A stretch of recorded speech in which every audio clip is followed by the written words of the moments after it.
Imagine waking up to a world where the sun refuses to rise, the stars disappear, and the earth is swallowed in a silence so heavy it feels alive. This is not a myth, not a legend, but a warning whispered across time, the prophecy of the 3 days and nights of darkness. For centuries, visions, scriptures, and testimonies have spoken of a time when light will vanish and the world will tremble in the grip of total darkness. A test of faith, a trial of spirit, and a moment when every soul will be forced to confront what truly lies within. Some call it judgment, others call it purification, but one thing is certain: it will separate the faithful from the fearful. There are 8 life-changing revelations you must understand about the 3 days and nights of darkness, and if you miss even one, you may never be ready when the prophecy becomes reality. Number 1. The prophecy Sipsa's origin. For generations, whispers of the 3 days and nights of darkness have moved through the corridors of history. It is not confined to a single culture, nor is it bound to one religion alone. The prophecy appears like a shadow in different texts, visions, and revelations across time, as if humanity has been warned again and again, yet has chosen to forget. In Christian tradition, saints, mystics, and visionaries have spoken about a time when the sun would cease to shine, and the moon would offer no light. The book of Exodus recalls the plague upon Egypt, a thick, tangible darkness that lasted 3 days, so oppressive that no man could see his neighbor. This was not just a punishment upon Pharaoh, but a foreshadowing of something greater to come. In Catholic prophecies, mystics such as Blessed Anna Maria Taigi and Padre Pio have described visions of a world plunged into utter blackness. Their words echo with chilling clarity: during these days only blessed candles would give light, and the faithful would need to remain indoors, clinging to prayer. These visions were not random, nor were they born out of imagination. They carried a divine consistency, as though different voices centuries apart were all echoing the same heavenly warning. Yet it does not stop with Christianity. Ancient cultures, from the Mayans to the Egyptians, spoke of cycles of light and shadow, eras where the world would be tested by cosmic silence. Some Islamic traditions also hint at cataclysmic signs preceding the day of judgment, when the balance of light and darkness would be disrupted. Even in secular writings and folklore, stories of a sunless sky, of time halting in night, appear again and again, as if buried in the subconscious of humanity itself. Why would so many voices across centuries, across continents, and across beliefs all circle back to the same terrifying vision? The answer lies in the weight of prophecy.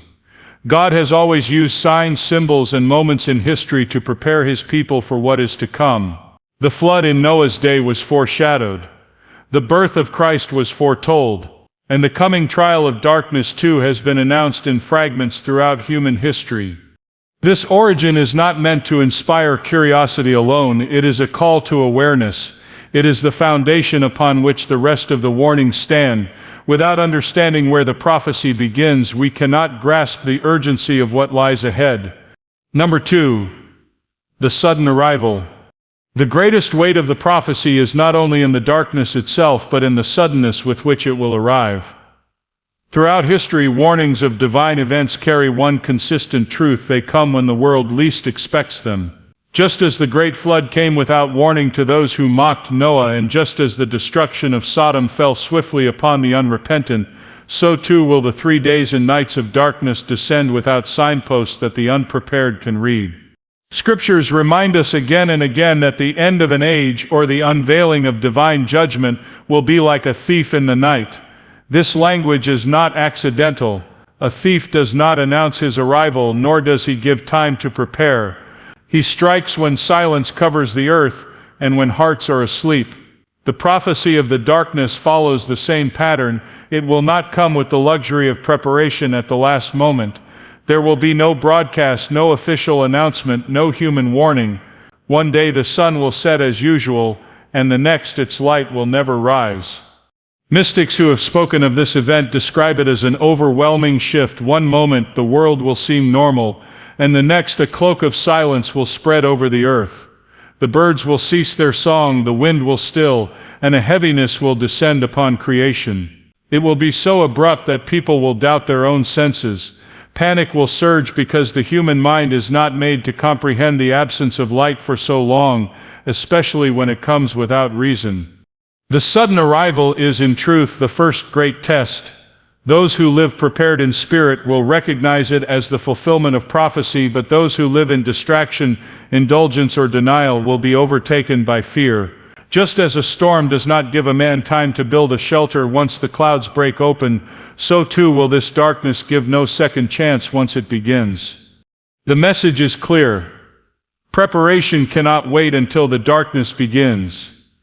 It is not a trial that allows for last-minute repentance or sudden acts of faith. It is meant to reveal who has been living ready and who has been living blind to the warnings spoken since ancient times. Number 3, the role of fear. When the 3 days and nights of darkness descend, fear will become the greatest enemy of mankind.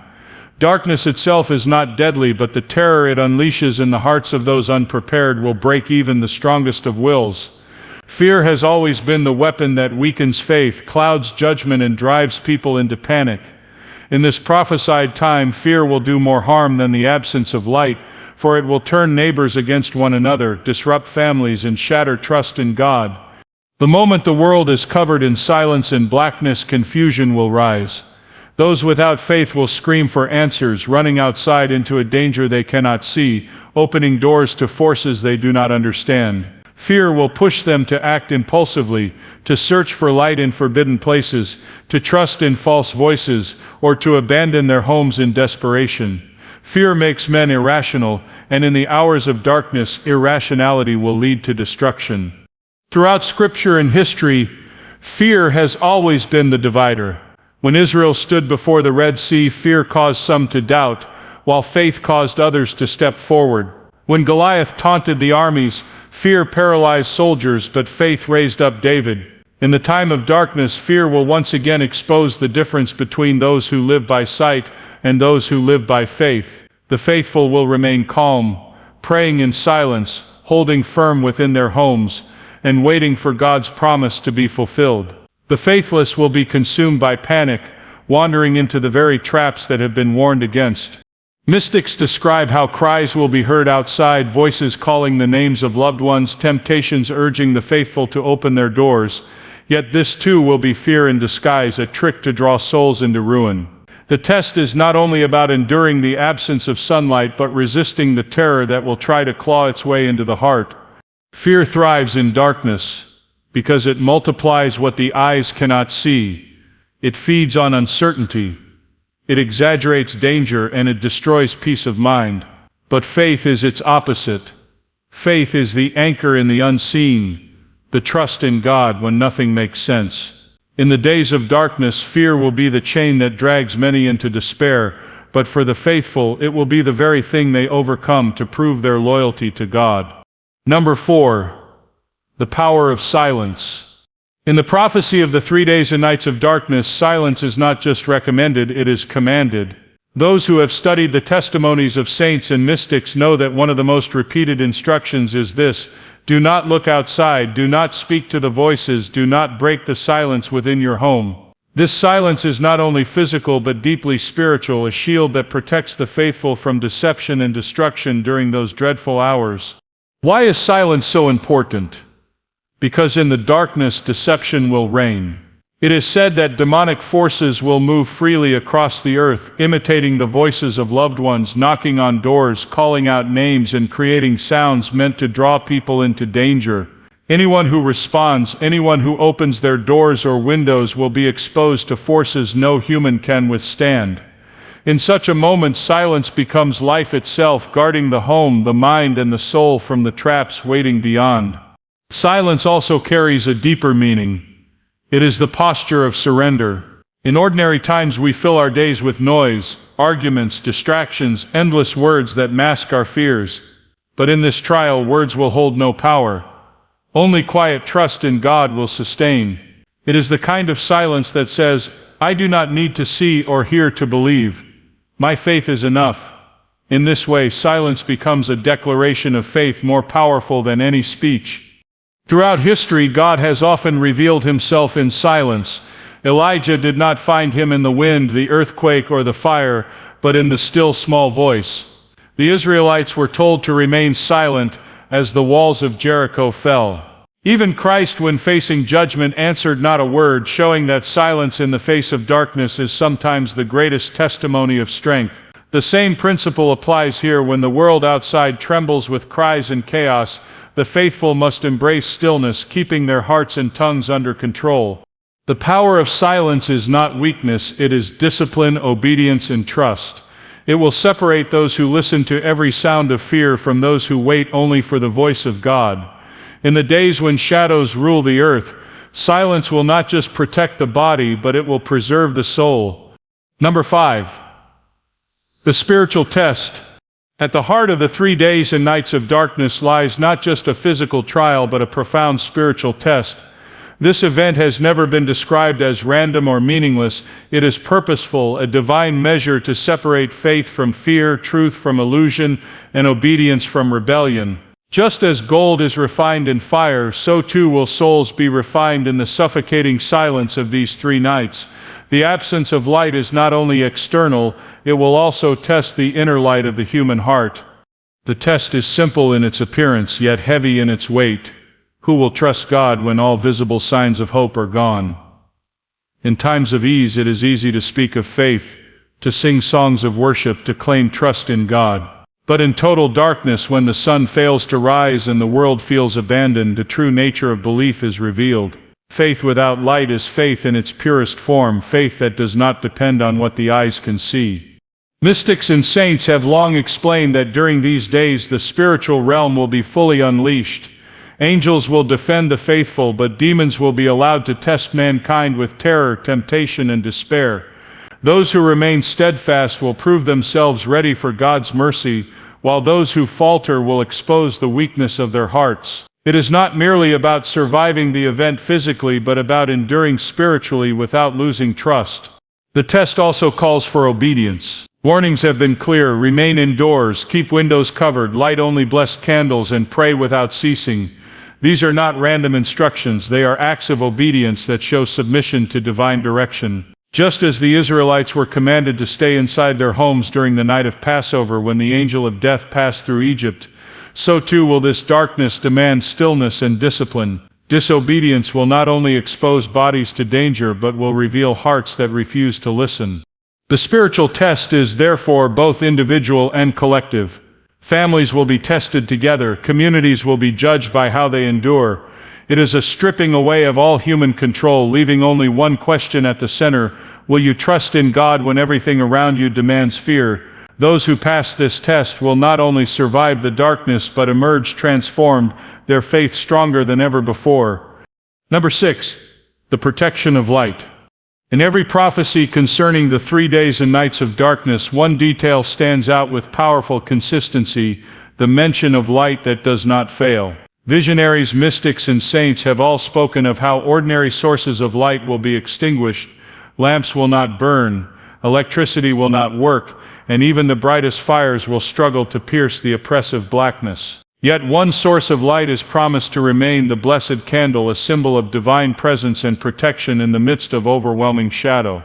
The candle's flame is more than just physical light. It represents faith itself, fragile yet unyielding, small yet unconquerable by darkness. While the world outside will be swallowed by fear, the humble glow of a single candle will mark a household as one of refuge. This is why the instructions across so many prophecies are the same: prepare blessed candles, for they will be the sign that light still belongs to the faithful. Just as the Israelites marked their doors with blood during Passover, so too will the faithful mark their homes with the light of blessed wax, declaring this place belongs to God.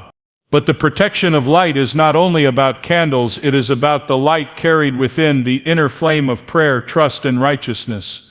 Homes that remain steadfast in prayer will become sanctuaries, while those filled with doubt or mockery will find no comfort in material preparation.